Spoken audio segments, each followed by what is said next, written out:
On today's show, Audi unveils the Q4 e-tron concept car in Geneva and hints it's coming to market pretty soon. Tesla opens its first super-fast V3 Supercharger station, and the Jaguar iPace wins the title of 2019 European Car of the Year. These stories and more coming next. This is Ecotricity's ecoTEC roundup show from New Zealand's only carboNZero certified renewable electricity company.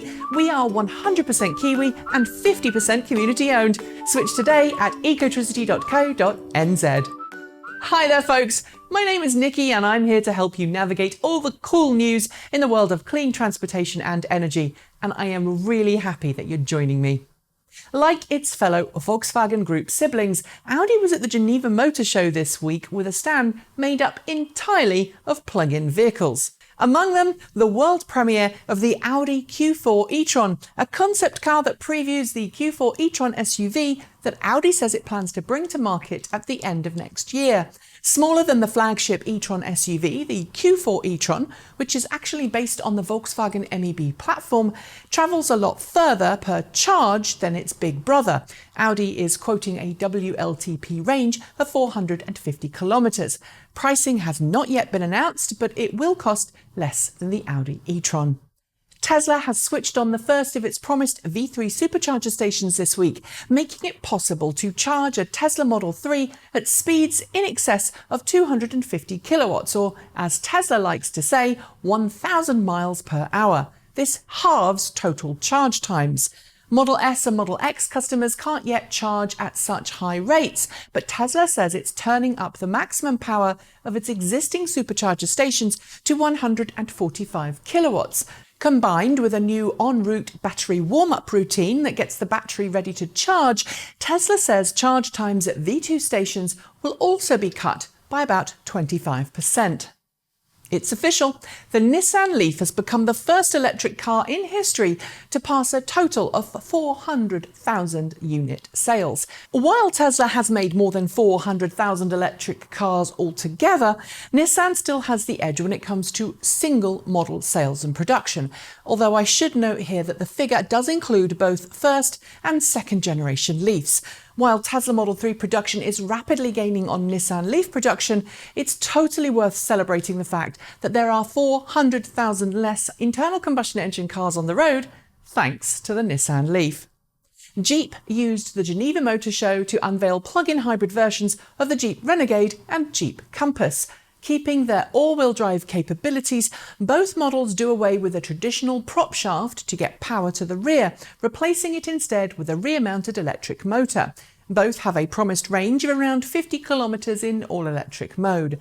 FCA describes a total carbon dioxide emission of less than 50 grams per kilometre, as well as improved acceleration. They will enter production later this year for European launch next. Volkswagen unveiled yet another plug-in concept car in Geneva this week by the name of the ID Buggy, an all-electric take on the classic Volkswagen dune buggy. It's a vehicle that will probably never enter into production, no surprise there. But there is something interesting about it. You see, Volkswagen said at its press conference that it will start selling rolling MEB chassis to third-party manufacturers, opening up the door that someone else could maybe make a buggy based on the platform, or indeed any number of kit car builds. If it follows through with this plan, this could make for some very interesting custom cars. Tesla will hold an event at its design studio in Hawthorne, Los Angeles on Thursday next week to reveal the Tesla Model Y crossover. Lots of people have asked if I'm going to be there, and I'm sorry to say I won't be because I don't have an invite and I don't actually own a Tesla. However, I will be covering the event from afar as best I can, although I'll actually be doing something else that night in San Diego, but I'll do my best. What I can tell you, though, from what Elon Musk has said thus far, is that the car will be slightly larger than Model 3, a little more expensive, and production plans have yet to be confirmed. Harley Davidson has announced official specifications for its Livewire electric motorcycle, and they're actually a lot better than it first promised. 0 to 60 miles per hour will take place in 3 seconds, and Harley Davidson says that the Livewire will travel up to 140 miles in the city or 88 miles combined. Quick charging will come as standard, offering a 0 to 80% recharging time of just 40 minutes. Sadly, while specs are improved over previous ones we've been given, the price hasn't. You're still looking at around $30,000 to get your hands on one. The Honda E prototype made its debut at the Geneva Motor Show and, says Honda, will enter into production later this year for European market only. Its rear-wheel drive has around 200 kilometres of range and doesn't have a lot of luggage space, so it's not going to be everyone's cup of tea. But I've already had people reach out and ask where they can buy one.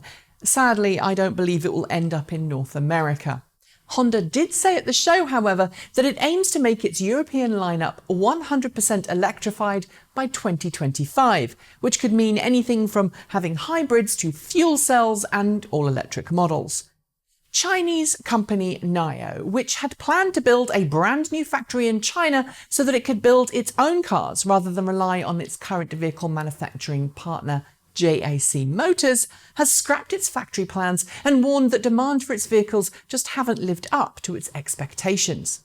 As an electric car company in China, where car sales are plummeting in general, but where electric car sales are flourishing, this is very bad news for the company. It's no wonder that stock has taken a massive tumble since, because it's not clear what happens next. Volkswagen has unveiled what it calls a near-production ready version of its combined rapid charging and battery storage system. Called the Flexible Quick Charging Station, it has an onboard battery pack capable of storing 360 kilowatt-hours of electricity and says Volkswagen can charge cars at a rate of up to 100 kilowatts. It can also be used in a grid-connected or off-grid situation, and Volkswagen says it could be used as a storage device for smoothing grid power. Production of the units will start in Hanover next year, and Volkswagen says that they will be built with second life battery packs from its electric cars. After a nail-biting final, which saw it go head-to-head with the Alpine A110, the Jaguar I-Pace has won the 2019 European Car of the Year award. The only electric car to be shortlisted this year, the I-Pace beat competition from Kia, Ford, Citroën, Mercedes-Benz and Peugeot before the showdown with the A110. While it did appear to be a dead heat, the big cat had earned just enough points to nab the coveted award. It's the first time since 2012 that a plug-in car has won the award, and the first time since 2011 that a fully electric car has come out on top. Energica is pretty well known these days in the motorsport world, thanks to its involvement in the Moto E programme, not to mention its range of all-electric road bikes.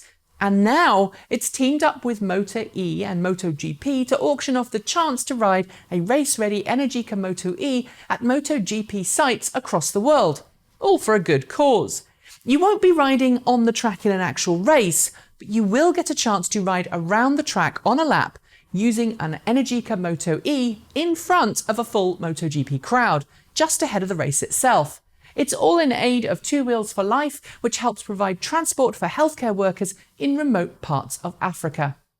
And finally, at every single auto show, there's always some weird or wonderful concept on display that makes you stop and stare. And this year, I think Geneva's stop and stare moment goes to tyre company Goodyear. Why? Well, it unveiled something called the Aero Concept tyre, a 2-in-1 tyre, or perhaps that should be a wheel, which features a multimodal rotor and an in-wheel motor. In addition to the usual bit you get to drive along the road, it envisages a future where vertical takeoff and landing cars are the norm. It's a clever idea, but that takeoff sequence is kind of funky. And on that note, I'm going to say goodbye. And don't forget to like, comment and subscribe, tell your friends about the show. And as usual, if you've got some feedback, we'd love to hear it. Send it our way. Make sure you hit the notification bell too so you don't miss out on our next episode. And while you're at it, why not switch to New Zealand's only carboNZero certified renewable electricity company? Ditch your current provider and go zero emissions for the rest of your life. Thanks for joining me. I'm Nikki Gordon-Bloomfield. Ka kite. See you next time.